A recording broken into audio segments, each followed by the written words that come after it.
자, 반갑습니다. 희망을 드리는 국어강사 김진입니다. 자, 이번 강의 화면 통해서 하나하나 알아보도록 할게요. 자, 이번 강의는요, 화법, 작문, 원색, 몽유록, 시몰라크르의 예술. 발음 괜찮았나요? 자, 우선은 이제 화법, 작문, 원색, 몽유록은요, 인터넷 수능에서 발췌했고요. 시몰라크르의 예술은 수능 특강에서 발췌했습니다.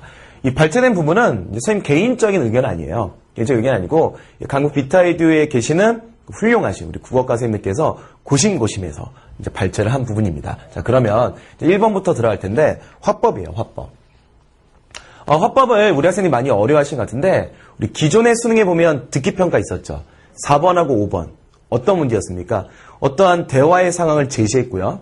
그 다음에 한 번 들려주죠. 그리고 첫 번째 문제가 그 대화적인 상황의 내용을 물어보고, 하나는 말하기 방식을 물어봅니다. 그게 그대로 대본이 나와져 있는 게 바로 화법 문제가 되는 거예요. 그래서 화법은 이제 1번, 2번, 3번 같은 경우는 뭐 토의나 토론이나 협상처럼 다양한 사람들이 말을 하는 것이 나오겠죠. 그 다음에 4번, 5번은 어떤 게 나오겠습니까? 바로 지금 화면 보신 것처럼 1번, 2번 같은 문제가 출제가 되는 겁니다. 자, 그랬을 때 문제를 되게 어렵게 풀지 마세요. 실제로 여러분들이 화법을 틀린다면 제 생각은 그런 것 같아요. 우리 겨울에요. 빙판길이 있어요. 나 저기서 넘어질 것 같은데 그럼 어때요? 진짜 넘어지는 거 아시죠? 그런 느낌으로 틀리지 않을까요? 나 화법 잘 못하는데 라는 생각에 의해서 틀리는 것 같습니다. 그러니까는 화법은요, 좀 자신감 딱 갖고요. 주어진 그 상황을 잘 읽으시고요. 무엇을 말했느냐, 또 어떤 방식으로 얘기를 했느냐, 여기에 주목하시면서 풀어내시면 될 겁니다. 자, 1번은요, 방식과 관련된 문제였어요. 방식이요. 자, 그랬을 때 발표에 대한 평가 내용 적절히 아는 건데 뭐 발표가 진행된 그런 과정을 쭉 보여주고 있네요. 자, 정답은 이제 4번이었어요. 문제점을 제시한 부분이 잘못된 부분이었는데 한번 우리가 주어진 지문을 한번 볼게요. 이런 게 있었어요. 특히 잠들기 전 시력이 좋지 않은 영향을 줄 수 있습니다. 또한 뭐 주의력 이렇게 이런 것도 줄 수 있대요. 결국 이 잠들기 전에 우리가 주고받는 문자 메시지나 이메일들은요, 신체상의 문제와 정신상의 문제를 일으킬 수 있다는 것입니다. 라고 얘기를 했죠. 자, 이 부분은 대조가 쓰인 게 아닙니다. 그쵸? 결과적으로, 잠들기 전에 주고받는 문자 메시지나 이메일의 어떤 문제점을 나누어서 다양한 측면에서 고찰하고 있는 거죠. 이해할 수 있겠어요? 그래서 다시 한번 정답은 4번이 나왔습니다. 1번 문제는 그렇게 어렵지 않게끔 우리 학생들이 풀었던 것 같아요. 맞죠? 그럼 바로 2번으로 들어가 봅시다. 2번은 아까 말씀드렸듯이요. 첫 번째가 방식이었으면 두 번째는 늘 내용과 관련된 문제 나와요. 그렇죠? 위 발표를 들은 후에 반응. 이렇게 나왔습니다. 보니까 1번과 5번 선지에 좀 고민했을 것 같아요. 근데 1번과 5번 선지 차이점 볼까요? 1번 선지는요. 잠들기 전 TV 시청은 이메일과 이제 비교하고 있는 거죠. 그 다음에 5번 선지는요, 성인과 청소년을 비교하고 있는 겁니다. 답은 5번이었죠. 왜냐면요, 지문에 근거하지가 않아요. 다시 말해 반응할 수 없다는 겁니다. 청소년과 성인을 비교한 정보가 없었어요. 그럼 1번 선지는요, 한번 볼까요? 그리고 학생들 77% 정도가, 자, 잠들기 전에 문자 메시지나 이메일을 사용한 후에, 숙면을 취하는데 어려움을 겪고 있는 것으로 밝혀졌습니다. 그러면서 전자미디어의, 여기서부터 중요합니다. 전자미디어의 그래픽과 그에 대한 빠른 반응들은 수동적으로 TV를 시청하는 것보다, 자, 보다 나왔죠? 그럼 중요한 문제가 되겠네요. 더 많은 뇌신경들끼리의 상호작용을 일으키기 때문이라는 것입니다. 이 정보. 그러면 위에 있는 선택지와 보니까는 잠들기 전 TV 시청은 뭐라는 거죠? 오히려 영향이 작을 수 있겠군이라는 반응 문제 할 수 있는 거죠. 이렇게 반응하겠죠? 어디에 근거하겠습니까? 이 부분에 근거해서 작을 수 있겠군. 올바른 반응이 되는 겁니다. 자, 이렇게 해서 우리가 1번과 2번을 봤는데 어렵지 않은 문제입니다. 근데 이 어렵지 않은 문제를 어렵게 풀지 말라는 거죠. 어차피 화법은요, 4번, 5번은요, 첫 번째는 방식을 물어보죠. 두 번째는 내용 일치를 물어볼 겁니다. 이해할 수 있겠죠? 자, 그러면 3번으로 넘어갈게요. 3번은 이제 장문이에요. 장문은 시험장에서 우리 학생들이 6번부터 10번 거의 이제 장문을 보게 될 텐데, 장문의 가장 중요한 건 말 그대로 글쓰기입니다. 무엇에 대한 글쓰기냐 이걸 먼저 판단하셔야겠죠. 그렇기 때문에 문도를 잘 보셔야 됩니다. 어떤 글이었어요? 보기를 참고로 논술문입니다. 논술문. 논술문을 쓰기 위해 구성한 것으로 문제 뭐였죠? 적절하지 않은 것을 물어봤습니다. 논술문이라는 게 뭐겠습니까? 논제가 있죠. 제시문이 있죠. 그다음 유의사항이 있습니다. 거기에 맞춰서 글을 쓰는 거 논술문이라고 하는 거죠. 이해하시겠죠? 그럼 바로 선택지를 보도록 하겠습니다. 1번 선지였어요. 지식인 사회가 당면한 문제 중 제시문을 활용하여 논지를 명확히 한다. 자, 그럼 이 말은 제시문을 활용하라는 거죠. 그 다음에 논지를 명확히 한다. 이게 이제 연결이 됩니다. 이렇게요. 그러면은 제시문 보겠습니다. 논제가 있었네요. 제시문의 문제식을 분석하고 평가하시오. 이를 통하여, 그럼 이를 통하여 무엇을 통해서요?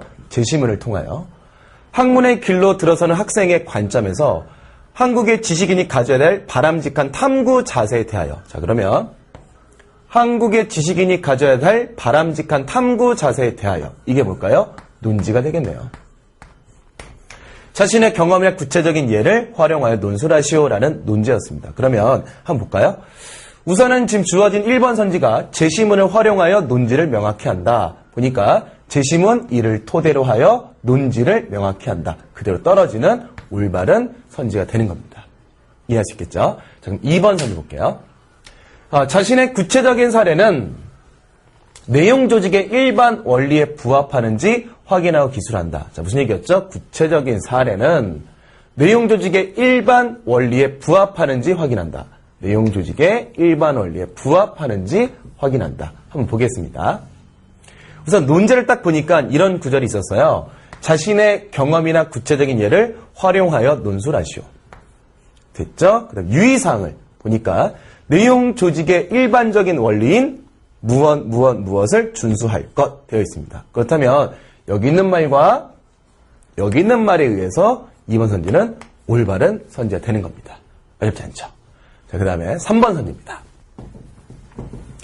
제시문을 통해 새로운 문물에 대한 객관적인 인식과 합리적 사고의 중요성을 강조한다. 자, 이 문제는 3번 선지가 답이었는데 제시문을 통해라고 되어 있죠. 제시문을 통해서 무엇을 강조한다? 객관적인 인식과 합리적인 사고의 중요성을 강조한다. 라고 되어 있는데 이 제시문의 내용과 지금 일치를 하지 않는 거죠. 같이 한번 보겠습니다. 제시문 볼게요. 이 글은 그가 하룻밤에 9번 강을 건너면서 느낀 감회를 적은 것으로 자신의 마음 상태에 따라 동일한 사물이 어떻게 다르게 인식될 수 있는지에 대하여 기술하고 있다. 따라 다르게 인식된다는 거죠. 그러면 이러한 인식을 우리가 뭐라고 합니까? 주관적 인식이라고 하는 거죠. 이해할 수 있습니까? 자, 그렇기 때문에 여기 있는 정보와 일치하지 않는 거죠. 자, 그래서 정답이 이제 3번이 나왔습니다. 3번 문제 어렵게 풀지 마시고요. 이 장문이라고 하는 건 말 그대로 글쓰기이기 때문에 무엇에 대한 글쓰기인지를 문두를 정확하게 확인하시는 게 중요합니다. 됐죠? 자, 그러면 4번으로 넘어가도록 할게요. 자, 4번 문제는 보기의 대화에서 사용된 담화의 표지의 역할입니다. 제가 문제를 다시 한번 읽어볼게요. 자, 보기의 대화에 사용된 담화 표지의 역할을 잘못 설명한 것은 이렇게 되어 있어요. 자, 포인트가 뭐였습니까? 담화 표지의 역할입니다. 자, 우리 선생님 담화 표지라는 건 뭐냐면 말하는 내용에 대한 신호입니다. 다시요. 말하는 내용에 대한 신호입니다. 자, 그러면 이러한 담화 표지라고 하는 것이 시험에 출제될 때는 말 그대로 담화, 이야기하는 상황이 제시가 되겠죠.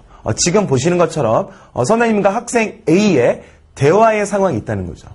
그렇다면 이런 담화 표지를 잡기 위해서는 그 대화의 앞뒤 문맥을 확인하시는 게 중요합니다.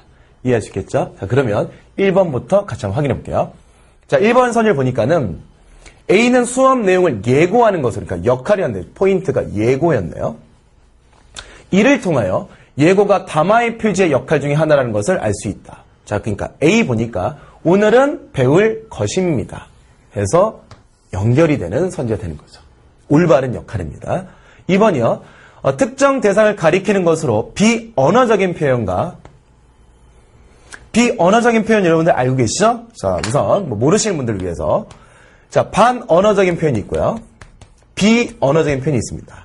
반언어적인 표현은 항상 뭐가 같이 옵니까? 말과 함께 나오는 거죠. 말과 이렇게 동반하는 그런 표현인데, 그래서 어떤 억양, 어조, 말투, 이런 걸 반언어적 표현이라는 거고, 비언어적 표현인 건 말 그대로 선생님이 이렇게 하는 것처럼 뭔가 제스처, 몸짓, 표정 이런 것들 우리가 비언어적 표현이라고 합니다. 우리 학생들이 이제 B에서 비언어적 표현과 결합했는지를 확인하셔야 되는 거고요. 그 다음에 화자가 청자와 같은 공간에 있음을 알 수 있다. 자, 이 선제 포인트는 여기가 되겠네요. 화자가 청자와 같은 공간에 있음을 알 수 있다. 자, 그러면 B를 확인해 보겠습니다. 칠판을 가리키며, 그럼 칠판을 가리켰다는 것, 이렇게 칠판을 가리켰다라는 것은 비언어적 표현이 되는 거고요. B는요, 여기 보세요, 여기 보세요 라고 얘기하는 것은 지금 말하는 화자와 듣는 청자가 같은 공간에 있음을 확인할 수 있다는 거죠. 이해할 수 있겠습니까? 자, 그래서 이것도 올바른 선지. 자, 지금 우리 학생들이 1번과 2번 선지에 있는데 이 담화 표지와 관련된 건 말 그대로 대화의 상황이 있을 겁니다. 그렇기 때문에 앞뒤 문맥을 정확하게 잡아내시면 어렵지 않게 풀 수 있는 문제가 되는 거죠. 자, 그러면 나머지 선지 보도록 하겠습니다. 4번 선지가 이제 답이었는데, D는 담화 표지의 요약적 역할을, 이제 요약이라고 되어 있어요, 요약. 화자가 예습한 내용을 요약해서 설명하기 위해 쓴 것이다 라고 되어져 있는데 D를 확인해 보겠습니다. D를 딱 보니까 선생님이 이러죠. 무엇이 궁금한가요? 그랬더니 학생이가 주체 높임법이 또 나눠진다고 하는데 그게 뭔지 모르겠어요 라고 하고 있어요. 자, 그러면 이러한 담화의 상황에서 이렇게 하고 있는 게 요약하고 있는 겁니까? 아니죠. 이렇게 얘기하는 것은 지금 선생님에게 내가 뭔가 의문을 가지고 있음을 이렇게 보여주는 그러한 표현이 되는 거죠. 다시요. 그러니까는 이렇게 얘기한 것은 자신이 의문을 가지고 있다는 것을 보여주는 담화 표시가 되는 겁니다. 만약에 우리가 요약적 역할을 한다면 이런 거 아닐까요? 정리하자면 뭐 이런 식으로. 만약에 요약 강조한다면 다시 말해서 뭐 이런 식으로 들어가겠죠? 그럼 여기서는 이었습니다. 그리고 어떠한 상황이 있습니까? 제가 지금 선생님이 그 설명해 주신 거에 의문을 가지고 있습니다. 이걸 보여주는 거잖아요. 그러니까는 지금 과 요약은 어울리지 않는다는 거죠. 자, 그래서 정답은 4번이 나왔습니다. 됐죠? 그래서 이제 5번 선지 좀 볼 텐데, 이는 설명할 대상에 대해 열거하는 것으로, 열거가 담화 표지의 역할 중에 하나라는 것을 보여주고 있다. 정말 보여주고 있는지 같이 한번 보겠습니다. 이 부분이었는데요. 위에 있었던 상황도 좀 같이 볼게요. 선생님이 이럽니다. 주체 높임법은 다음의 두 가지로 나눌 수 있어요. 하나는 직접 높임이고 다른 하나는 간접 높임이죠. 라고 하는 걸 통해서 여기 지금 되어 있죠? 그럼 뭐가 쓰인 겁니까? 열거가 쓰인 거고요. 이걸 통해서 앞으로 어떤 내용이 전개된다는 겁니까? 직접 높임법과 그 다음에 간접 높임법의 차이점에 대한 설명이 이루어진다는 거죠. 다시 말해서 그러한 열거라는 것도 담화 표지의 역할 중에 하나라는 것을 보여준다는 겁니다. 이해할 수 있겠죠? 자, 그래서 정답은 몇 번? 다시 한 번이요. 몇 번 나왔습니까? 4번이 나왔었죠? 이라고 하는 것은 요약이 아니었다라는 거죠. 됐습니까? 자, 이렇게 해서 선생님이 지금 준비했던 1번, 2번, 3번, 4번은 끝났고요. 선생님 이제 한 박자 쉬었다가 바로 문학으로 들어가도록 하겠습니다. 자, 우리 학생들 이제 고전 산문 들어가도록 하겠습니다. 고전 산문 원생 몽유록이었는데 제목이 중요하죠. 원생에 주목하셔야 될 것 같고요. 몽유록, 몽입니다. 몽이 뭐죠? 꿈입니다. 그래서 이 작품에서 우리가 그냥 고전은 그런 것 같아요. 제목을 딱 보시고 제목과 관련된 게 지문에 확 나오면요. 그 부분에 완벽하게 집중을 하셔야 됩니다. 자, 그래서 이제 여러분들은 꿈이라는 것에 완벽하게 집중하실 준비를 하시고요. 제목을 봤다면. 또 하나는 이제 원자허라고 하는 그 원생이 꿈속에서 또 현실에서 어떤 모습을 보이는지를 주목하시면서 글을 읽으시면 되겠습니다. 자, 그래서 선생님이 전체를 다 읽을 수 없기 때문에 화면 통해서 줄거리 좀 설명해 드릴게요. 자, 처음에요. 현실이었습니다. 현실에서 꿈으로 들어가죠. 그 입몽 과정이 있어요. 자, 현실에서 원자어가 원생입니다. 책을 읽다가 잠이 듭니다. 그 꿈속 안에서 누굴 만나게 되냐면 단종과 사육신을 만나게 되는 거죠. 자, 그랬을 때 이 꿈이 갖는 역할이 무엇이냐? 꿈은 현실의 모순 또는 부조리를 비판하기 위해 설정이 된 거죠. 다시 말해서 이 꿈 속에서 그 단종도 나오고 사육신이 나오고 유흥부라는 무사도 나오죠. 무인도 나오죠. 그들이 전부 다 한탄하는 게 뭐였습니까? 바로 세조가 왕위를 찬탈했던 그 부분을 비판하고 있고 또한 한탄하고 있는 부분이죠. 그런 부분을 무엇을 통해 얘기를 하고 있다는 겁니까? 꿈을 통해서 얘기를 하고 있다는 거죠. 이해하시겠죠? 자, 꿈으로 들어갔을 때 단종의 시가 나옵니다. 맨 처음 노래를 하게 되는 거죠. 자, 이 부분은 이따 우리가 문제를 풀 때 다시 한번 읽어보도록 하겠습니다. 그 다음은 누구로 들어갑니까? 이제 박팽령이라고 해서 사육신 중에 한 명이었는데 첫 번째 자리에 앉은 사람이 다시 노래를 하게 됩니다. 그의 노래에는 임금을 잘못 보필한 것에 대한 자책감과 뭔가 단종보기를 뭔가 서두르지 못한 그 한과 서러움과 울분이 담겨 있는 거죠. 자, 그 다음에는 또 누가 이어받습니까? 원자어가 그걸 받아서 또 이제 노래를 하게 되고요. 그 다음에 유흥부라고 하는 어떤 기이한 사내의 시가 나옵니다. 그러다가 다시 이제 뭘로 넘어가죠? 현실로 강몽 깨어나게 되는 거죠. 그랬을 때 이 꿈 얘기를 자신의 친구였던 매월거사한테 해주니 그 매월거사가 마지막에 현실을 비판하면서 마무리가 되는 겁니다. 자, 우선요. 제가 전체적인 핵심 사건들만 보여드렸는데 이 작품에서 갈등의 요소 있습니까? 없습니다. 그럼 이 작품 뭘 말하는 겁니까? 물어본다면 현실을 비판하고 있는 거죠. 현실을 어떻게 비판합니까? 라고 물어본다면 꿈을 통해서 비판하고 있는 거죠. 그 정치, 세조가 왕위를 빼앗았던 그런 부조리했던 그런 정치 행태를 비판하는 작품이 되는 겁니다. 이해할 수 있겠죠? 자, 그러면 그래서 이제 문제풀이를 하면서 읽어야 되는 부분들을 하나하나 읽어드리도록 하겠습니다. 자, 그러면 5번부터 들어갈게요. 자, 5번은 이제 첫 번째 문제가 되는 건데 우리 학생들 늘 소설에서 첫 번째 문제가 뭐가 나옵니까? 바로 서울상의 특징이 나오게 되는 건데 그런 문제가 되는 거죠. 자, 1번 선지부터 들어가도록 하겠습니다. 자, 인물의 성격을 서술자가 직접 제시하고 있다. 그렇죠. 직접 제시하고 있습니다. 기이한 사내 파트 보니까 얼마 되지 않아서 어떤 기이한 사내 하나가 뛰어드는데 그는 씩씩한 무인이었다. 키가 훨씬 크고 그 다음에 용맹이 뛰어났었다. 이런 부분에서 인물의 성격을 서술자가 직접 제시했다. 올바른 선지가 되는 거죠. 이해할 수 있습니까? 자, 일단 2번 선지입니다. 인물의 외양 묘사가 행위의 신빙성을 부여하고 있다. 자, 이 부분이요. 이 부분. 많은 학생들이 좀 어려워하셨습니다. 어디에서 신빙성을 부여하고 있는 겁니까? 라고 물어보시고요. 그 다음에 또 어디가 인물의 외양 묘사입니까? 라고도 많이 물어보실 것 같은데 그 부분을 같이 한번 읽어보도록 하겠습니다. 자, 그러면 기이한 사내였던 그 유응부에 대한 설명입니다. 키가 훨씬 크고 용맹이 뛰어났으며 얼굴은 폭엔 대추와 같고 자, 외양 묘사 들어가죠. 눈은 샛별처럼 번쩍인다. 외양묘사. 그리고 옛날 문청상의 정의에다가 진중자의 맑음을 겸하여 늠름한 위풍은 사람들로 하여금 공경심을 일으키게 했다라는 식으로 지금 처음에 기이한 산에 대한 외양묘사 들어갔습니다. 그러면 이 인물이 어떤 행동을 했느냐 그 행동에 주목하셔야 되는 건데 그 부분은 우리가 프린트를 통해서 확인해 보도록 하겠습니다. 자, 그는 찾았습니까? 왕의 앞에 나아가 벤 뒤에 5 사람들을 돌아보며 자 우선 이 기이한 산의 행위를 잘 봅시다. 애달다 썩은 선비들아 그대들과 무슨 대사를 꾸몄단 말인가 하고 곧 칼을 뽑아 일어서서 춤을 추며 슬피 노래를 부르는데 그 마음은 간계하고 그 소리는 큰 종을 울리는 듯 싶었다. 그 노래는 다음과 같았다라는 건데 그 노래 마지막을 딱 보시면 시작이 잘못이라 썩은 선비 책하지 마오라 되어 있어요. 자, 다시요. 이 부분이요. 시작이 잘못이라 썩은 선비 책하지 마오. 유흥부회가 불렀던 노래가 되는 건데 시작이 뭐였습니까? 바로 세조였죠. 세조의 왕이 찬탈이 잘못이고 이 선비들을 뭐하지 말아라?